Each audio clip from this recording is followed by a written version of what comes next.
Kathryn founded Profitivity Inc. in 1985 and has become an internationally recognized speaker, facilitator, coach, and consultant for organizations of all sizes. She has authored 2 books, published numerous articles, and inspired thousands by incorporating personal effectiveness skills and motivational tools into customized training programs, resulting in success and profits for hundreds of clients. I go to all kinds of parties because I just love being with people, and I also go on airplanes and listen to people talk to me all the time about how miserable they are at work. Does anybody relate to that? And one of the passions I have in life is to listen to what the frustrations are and figure out some solutions, something that people really can use to make their life more fulfilling. In fact, I ask people every year, thousands of people, what percentage of their life is about work, either doing something or thinking about it. And you know, I'm shocked, and actually they are too, because they never thought of that question. They're shocked about, wow, it's about 80% of my life that has something to do with work. And I'm thinking, well, let's make it wonderful. Let's make that a great, enriching experience. So one of the greatest frustrations I hear all the time is they tell someone that's working for them or with them that they want them to do it a certain way, and they don't do it that way. Does anybody relate to that? Yes. I always laugh about it. You got the right way, the only way, the way it's got to be the way it ought to be, which is your way. Well, let me ask you this. How many of you like being right? And on a scale of 1 to 10, 10 being the highest, how much do you like being right? 11? I'm a 14. Ask my husband. He'll tell you. The thing about it, we all like being right. And what I am always astounded by is that people have a concept that there's this idea called common sense. And what I'm here to share with you is my perspective is there's no such thing as common sense because nothing is common anymore.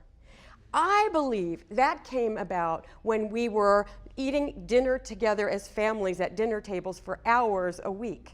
And since the last few generations, we haven't been doing that very much.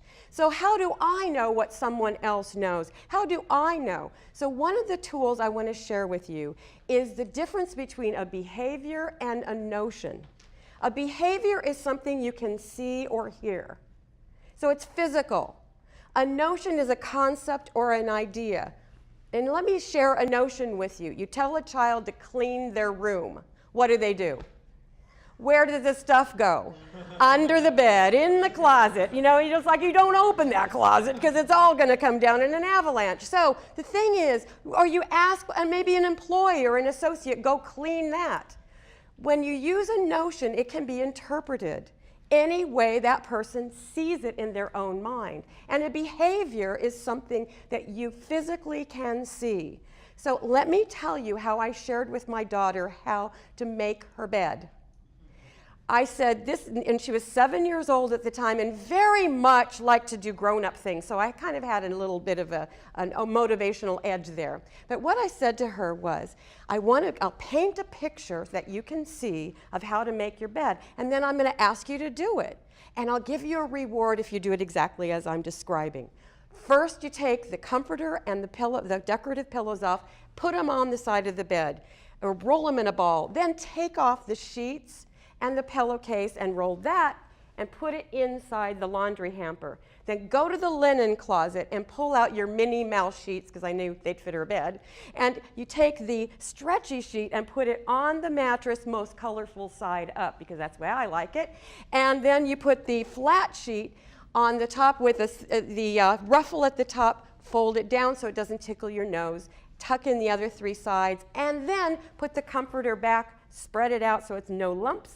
And the pillow's the fun part. You put the pillow under your chin, and you open up the pillowcase, stuff the bottom of the pillow in, and shake it until it falls down in the pillowcase, and you smooth it out and put it right where your head goes. Now, did you all make the bed with me? And guess what? She did it perfectly. What I noticed, and what will always stay near and dear to my heart, is she had a smile on her face the entire time she was doing it. What I had done was really paint a picture that she could follow step by step. And in a way, if we could do that so much for other people when they're learning something new or they've never done something before. There was a very big study by Virginia Satir many years ago about how many ways there are to do the dishes. Guess how many ways there are? 256. So you might have thought there was just one. So to me, one of the favorite sayings I have is if two minds think alike, one of them isn't necessary. And what we can do to support other people is make sure if we have the right way of doing it, that we are clearly describing it step by step so they have an opportunity to do that exactly the way we'd like it, and then they can win.